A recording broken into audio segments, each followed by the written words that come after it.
Oi, meu nome é Lívia, eu sou sua terapeuta holística e hoje você vai sair desse vídeo confiante, segura e sabendo estabelecer limites nos seus relacionamentos.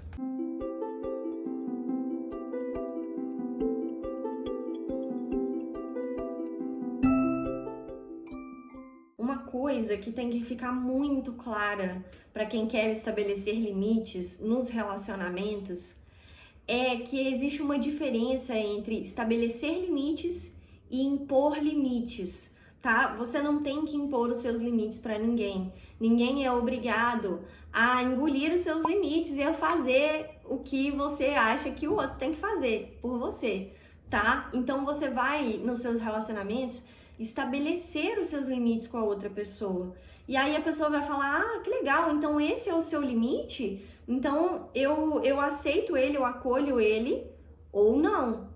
E aí, diante disso, você vai escolher se você quer manter na sua vida uma pessoa que não acolhe seus limites ou uma pessoa que acolhe seus limites. Porque também não tem como a outra pessoa saber quais são os seus limites se você não comunicar. Se você chegou nesse vídeo é porque você já sabe a importância de estabelecer limites com as outras pessoas. Muito provavelmente você sabe o quão desgastante para sua autoestima pode ser ter uma pessoa sempre ultrapassando seus limites, desrespeitando as suas necessidades. Então, um dos motivos que mais acaba com a sua autoconfiança é a sua incapacidade de estabelecer limites saudáveis na sua vida. Já existem muitos estudos da neurociência, da psicologia, da educação positiva, que mostram que a criança, quando ela está se desenvolvendo, quando ela recebe limites dos pais, ela sabe confiar mais neles e ela se sente mais segura perto deles.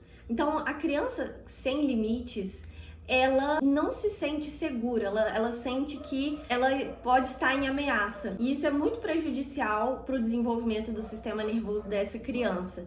Acontece que estabelecer limites é uma coisa que a gente deveria aprender na infância, mas na maioria dos casos a gente só vai aprender a fazer na fase adulta, quando a gente começa a perceber que a gente precisa se relacionar melhor com as outras pessoas. Acontece que os limites, eles não são só para os relacionamentos. A gente precisa das limitações, conhecer as nossas limitações, para que a gente possa conhecer a nossa identidade, para que a gente possa saber até onde a gente aguenta ir mentalmente, financeiramente, fisicamente. Então, eu preciso estabelecer limites na minha vida como um todo, não só nos meus relacionamentos. Muitas vezes, quando uma pessoa chega com dificuldade de estabelecer limites para mim, eu já imagino que aquela dificuldade deve se aplicar em todas as outras áreas da vida da pessoa, não só no relacionamento amoroso dela. Uma pessoa com dificuldade de dizer não para o outro, ela também não vai conseguir dizer não para ela mesma em momentos que ela mais precisa dizer. Naquele momento que ela não pode comer aquele doce além da conta, senão o colesterol dela vai para o espaço. Naquele momento em que ela não pode fazer aquela compra impulsiva na internet, porque senão a vida financeira dela desaba. Então eu preciso saber quais são os meus limites em todas as áreas da minha vida para eu poder me conhecer melhor, para eu poder ser mais saudável como indivíduo e para eu ter aquela segurança de que eu vou ser capaz de me conduzir até a realização dos meus sonhos. Então é isso que constrói a minha autoconfiança, a minha capacidade de confiar em mim mesma, de confiar que eu vou fazer o que é melhor para mim. E isso significa dizer não para certas coisas ainda no meu caminho. Já tem estudos da neurociência também comprovando que pessoas que têm limites pessoais bem estabelecidos são pessoas que têm mais facilidade na recuperação de traumas. Agora, o que você precisa fazer para desbloquear a sua capacidade de dizer não para os outros e para você mesma, de estabelecer limites sólidos e se sentir mais segura e autoconfiante? Primeiro, você precisa entender o que tem te impedido de fazer isso. Você tem que explorar bastante essa área dentro de você para você ir trabalhando em cada aspecto que está te impedindo. Então, um dos aspectos que impedem você de estabelecer limites é a culpa. Porque quando você vai estabelecer um limite, você se sente culpada. E o ser humano, de maneira geral, tende a evitar a dor e os sentimentos ruins. Então, muitas vezes, de maneira inconsciente, a gente vai tentar evitar estabelecer limites para não ter que sentir culpa. Só que quando você passa a perceber essa culpa acontecendo, você começa a reagir a ela de uma maneira diferente. Porque você vai começar a entender que por trás dessa culpa existe uma vozinha te falando: seja uma boa menina, se coloque em segundo lugar, priorize os outros. E é exatamente essa vozinha que está te impedindo de realizar os seus sonhos e os maiores desejos da sua alma. Então você vai ficando condicionado a priorizar essa vozinha na sua cabeça, a reagir a ela, fazer o que ela te manda fazer. E toda vez que você deixa de estabelecer um limite na sua vida por causa da culpa, você está reafirmando para você mesma que você não merece coisas boas, que você não merece ter suas necessidades atendidas, que você não merece realizar os seus sonhos. E quanto mais tempo você passa reafirmando isso para você mesma, mais sinapses nervosas você vai criando na sua mente para fazer aquilo se perpetuar na sua vida. Então, hoje você tomou essa consciência, não perpetue esse ciclo mais, quebra ele o quanto antes, porque vai ficar mais fácil agora do que se você deixar para fazer isso depois. Então, o primeiro passo para você começar a estabelecer bons limites na sua vida é suportando a culpa. Não tem como você ficar fugindo da culpa e se colocando em segundo lugar o resto da sua vida. Chegou a hora de você tomar essa decisão de suportar a culpa, porque você se ama, porque você é a sua maior prioridade. Então, quando você conseguir estabelecer um limite e você sentir a culpa chegando para você, você vai reagir a essa culpa de uma maneira diferente. Você vai reafirmar para você quantas vezes for necessário que você não merece ser punida por se colocar em primeiro lugar. E essa afirmação, ela não tem o propósito de fazer a culpa ir embora, de fazer aquele sentimento sumir de dentro de você. Essa afirmação tem um propósito de te estimular a continuar focada nessa mudança de mentalidade que você tanto quer para sua vida. É para você se lembrar de que por mais que a culpa possa estar produzindo pensamentos na sua mente do tipo volta atrás, não se prioriza, faz o que você estava com vontade de fazer de maneira impulsiva, para você perceber que esses pensamentos são ilusórios, que eles não precisam ter poder sobre você. Agora eu vou trazer para vocês um bônus muito legal nesse vídeo, que é te mostrar como que você pode utilizar a comunicação não violenta para estabelecer limites nos relacionamentos.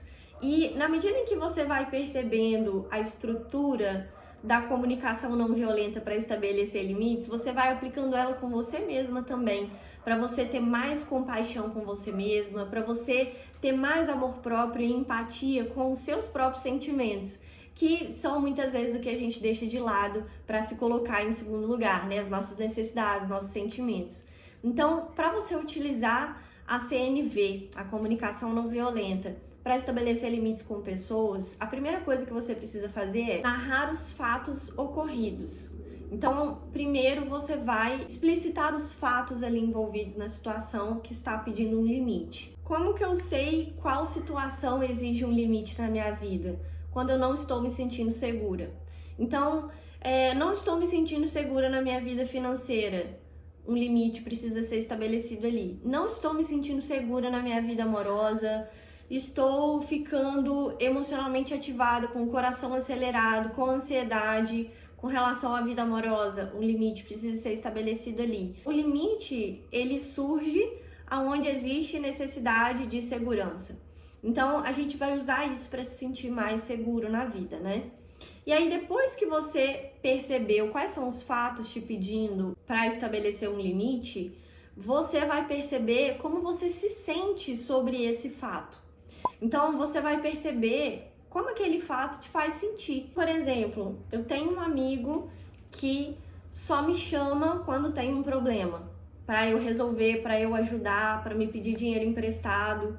Então, ele nunca me chama para saber como é que eu tô, para saber se minha vida tá indo bem, ele só quer falar dele, só quer pedir as coisas para ele. E aí, eu narrei os fatos, né? Isso é o que acontece. Eu não vou emitir nenhum julgamento sobre isso quando eu estou narrando os fatos. Isso não é bom nem ruim, não é certo nem errado, é o que é. Então, narrei os fatos. Depois eu vou explicitar como que eu estou me sentindo sobre esse fato. Então, eu me sinto desvalorizada quando essa pessoa tem esse comportamento e age dessa forma. Logo em seguida de eu dizer os fatos e como eu me sinto sobre eles, eu vou dizer que necessidade existe por trás desse sentimento que eu estou tendo. Então, me sinto desvalorizada quando você só vem falar comigo quando precisa, porque eu tenho uma necessidade de estabelecer relacionamentos mais profundos na minha vida. E aí, no final, a pessoa vem fazendo um pedido para outra para fechar o processo da comunicação não violenta. Então, eu quero estabelecer relacionamentos mais íntimos na minha vida e eu gostaria de estabelecer uma relação mais íntima com você. Você poderia entrar em contato comigo também em outros momentos para saber mais da minha vida? E quando a gente faz o pedido para o outro, isso não é uma exigência, tá? Tem que ficar muito claro isso, que a outra pessoa tem que deliberar se ela pode ou não ter condições de cumprir com o seu pedido. E dependendo do que ela responder, você vai se adaptar a isso para se colocar numa posição mais segura. Então, se a pessoa virar e falar, não, realmente não tem como eu entrar mais em contato com você, além de te pedir as coisas, você vai falar, tudo bem, então eu acho melhor a gente se afastar. Ou então, se a pessoa falar, não, tudo bem, eu posso entrar mais em contato com você, vai ser ótimo a gente fortalecer nossa relação. E aí você vai construindo algo diferente ali com aquela pessoa. Então a gente não vai exigir nada de ninguém, a gente não vai impor nada pra ninguém, porque isso aqui não é uma ditadura. O mundo não gira em torno do nosso umbigo. Lá no meu Instagram de autoconhecimento eu falo mais sobre comunicação não violenta. Se você quiser receber mais conteúdos como esse, é só me seguir lá. Se você chegou até o final desse vídeo, parabéns! Você acabou de desbloquear a sua capacidade de estabelecer limites na sua vida. Agora é colocar na prática esses passos e se comprometer com você mesma, porque você é o seu maior projeto nessa vida.